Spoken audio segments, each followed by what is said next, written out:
Halo semuanya, pada kesempatan kali ini saya akan menjelaskan materi tentang jenis-jenis pajak dan perhitungan pajak atas pengelolaan keuangan desa. Pajak atas pengelolaan keuangan desa adalah kewajiban untuk memotong, memungut, menyetor, dan melaporkan jenis-jenis pajak tertentu yang muncul dari berbagai transaksi keuangan yang dilakukan oleh pemerintah desa. Kewajiban ini dilakukan oleh bendahara desa sebagai salah satu pemegang kekuasaan pengelolaan keuangan desa. Pengelolaan keuangan desa menurut Permendagri Nomor 20 Tahun 2018 adalah seluruh rangkaian kegiatan yang dimulai dari tahap perencanaan, pelaksanaan, penatausahaan, pelaporan hingga pertanggungjawaban yang dilaksanakan mulai dari tanggal 1 Januari sampai dengan 31 Desember.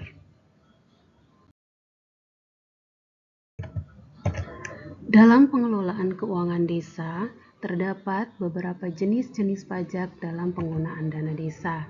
Yang pertama, PPh Pasal 21, yaitu pajak yang dipotong atas pembayaran berupa gaji, upah, honorarium, dan pembayaran lain yang diterima oleh orang pribadi. Yang kedua, PPh Pasal 22, yaitu batas belanja barang atau jasa yang dananya bersumber dari APBN atau APBD. Desa sebagai pemungut pajak akan memungut PPh ini dari penyedia barang atau jasa. PPh Pasal 23, yaitu dikenakan atas transaksi pembayaran sewa, jasa, atau penghasilan lain kepada pihak ketiga. Contohnya adalah pembayaran jasa konsultansi atau sewa peralatan. PPh Pasal 4 Ayat 2 dikenakan atas penghasilan yang bersumber dari sewa tanah dan atau bangunan apabila desa menyewa gedung untuk keperluan kantor atau kegiatan desa, maka PPh ini harus dipotong.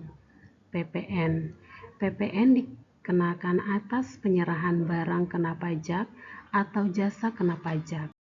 Bendahara desa akan memungut PPN dari penyedia barang atau jasa yang merupakan pengusaha kena pajak atau PKP. Berapa sih tarif pajak PPh Pasal 21? Di sini saya akan menjelaskan jenis pembayaran dan tarif PPh Pasal 21. Jenis pembayaran untuk pembayaran honor panitia atau pejabat pengadaan bendahara dan staf proyek dan P3K yang termasuk dalam golongan 4 sebesar 15%, yang termasuk golongan 3 sebesar 5%, yang termasuk golongan 2 dan golongan 1 sebesar 0%. Tarif pajak PPh Pasal 21 untuk pembayaran honor anggota dalam kepanitiaan non-PNS sebesar 5% kali honor yang dibayar untuk honor sebesar 50 juta ke bawah.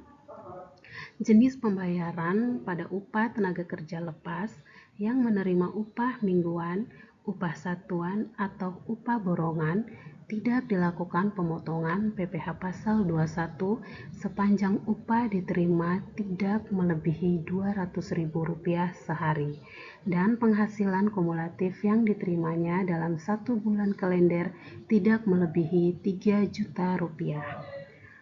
Jenis pembayaran upah tenaga ahli non-PNS 5% kali 50% kali jumlah upah yang dibayar.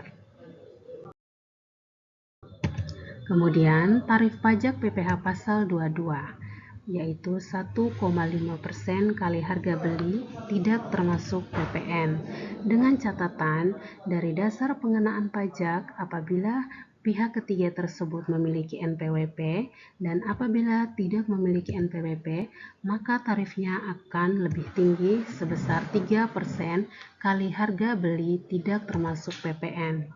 Yang penting untuk diingat yaitu jika pembelian barang dengan nilai maksimal pembelian sebesar Rp2 juta 2 juta rupiah dan bukan transaksi yang dipecah-pecah, serta setiap pembelian bahan bakar minyak, listrik, air, beras, dan benda-benda pos lainnya tidak dipungut PPh pasal 22.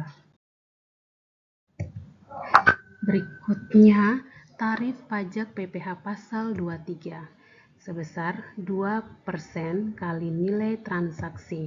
Dengan catatan, jika rekanan yang menjadi lawan transaksi telah memiliki NPWP dan jika rekanan belum memiliki NPWP, maka tarif PPh pasal 23 akan lebih tinggi menjadi 4% kali nilai transaksi.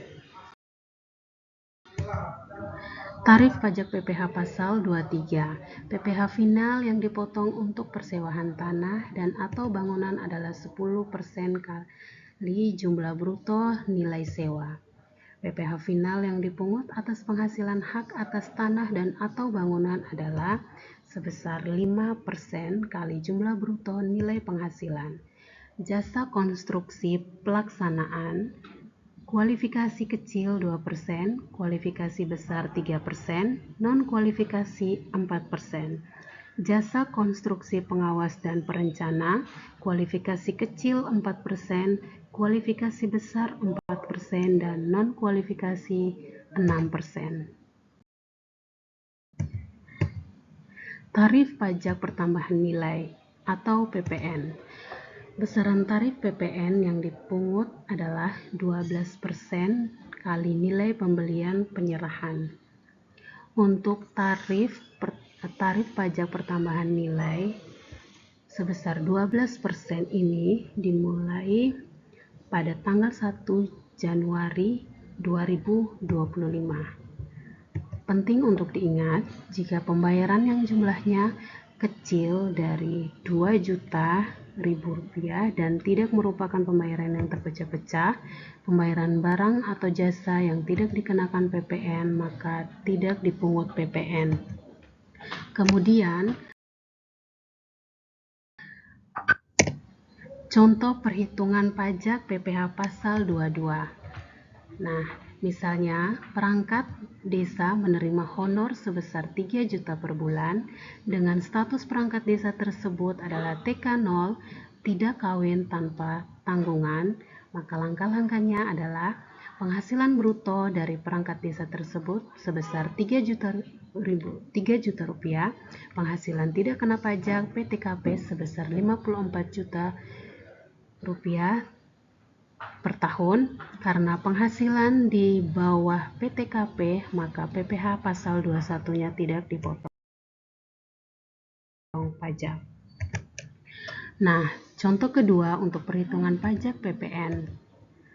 Pemerintah desa membeli peralatan kantor dari sebuah toko dengan harga sebelum pajak sebesar 10 juta rupiah. Toko tersebut adalah pengusaha kena pajak atau PKP, sehingga wajib memungut PPN sebesar 12%. Untuk langkah-langkah penyelesaiannya ialah nilai dasar pengenaan pajak DPP 10 juta rupiah, PPN yang harus dibayar DPP kali tarif PPN 10 juta rupiah kali 12% sama dengan 1.200.000, sehingga PPN yang harus dibayar sebesar harga barang tambah PPN sama dengan 11.200.000 rupiah. Nah, peran pemerintah desa. Yang pertama, pemerintah desa harus melakukan pemotongan dan pemungutan pajak sesuai ketentuan. Yang kedua, menyetorkan pajak ke kas negara melalui bank persepsi. Yang ketiga, pemerintah desa membuat laporan dan bukti potong pajak. Yang keempat, pemerintah desa menyimpan arsip dokumen perpajakan secara tertib.